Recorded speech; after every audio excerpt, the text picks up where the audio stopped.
Les Sénégalais étaient dans les rangs de l'armée française et pour reconnaître leur engagement et leur courage, 28 d'entre eux sont reçus à l'Élysée pour une cérémonie de naturalisation en présence du chef de l'État.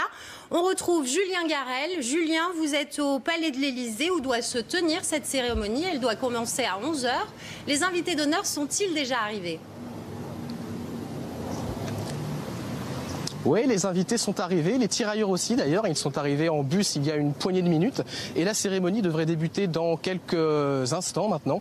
Vous l'avez dit, ils sont donc 28 à être reçus à l'Élysée, 28 tirailleurs sénégalais, 28 qui vont recevoir aujourd'hui des mains de François Hollande leur décret de naturalisation.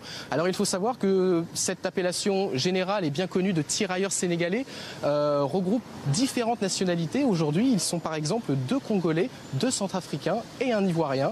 Le plus jeune a 79 ans et le doyen en a 91. Voilà pour les chiffres. Sur le plan humain maintenant, et c'est bien ça le plus important aujourd'hui, c'est une cérémonie très attendue. Il faut dire que ces hommes attendent, espèrent depuis maintenant 57 ans et les indépendances africaines cette naturalisation, une naturalisation en forme de reconnaissance de la part d'un pays qu'ils ont défendu, que ce soit pendant la guerre d'Algérie ou en Indochine. Aujourd'hui, la plupart sont des retraités très modestes qui bénéficiaient simplement d'une carte de séjour et qui, pour beaucoup, avaient décidé de rester en France pour travailler et subvenir aux besoins de leur famille restée en Afrique. Il faut savoir également que c'est une cérémonie inédite et dont avait été à l'origine une pétition lancée par une élue de Seine-Saint-Denis à la fin de l'année dernière.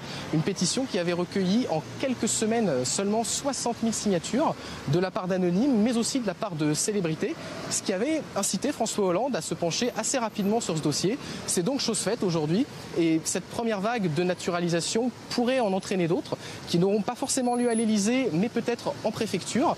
Quoi qu'il en soit, ils sont encore quelques dizaines d'anciens tirailleurs sénégalais à encore espérer pouvoir être naturalisés dans les prochains mois et donc, comme les 28 présents aujourd'hui à l'Élysée, récupérer la nationalité française qu'ils avaient perdue il y a une 60aine d'années après les indépendances africaines.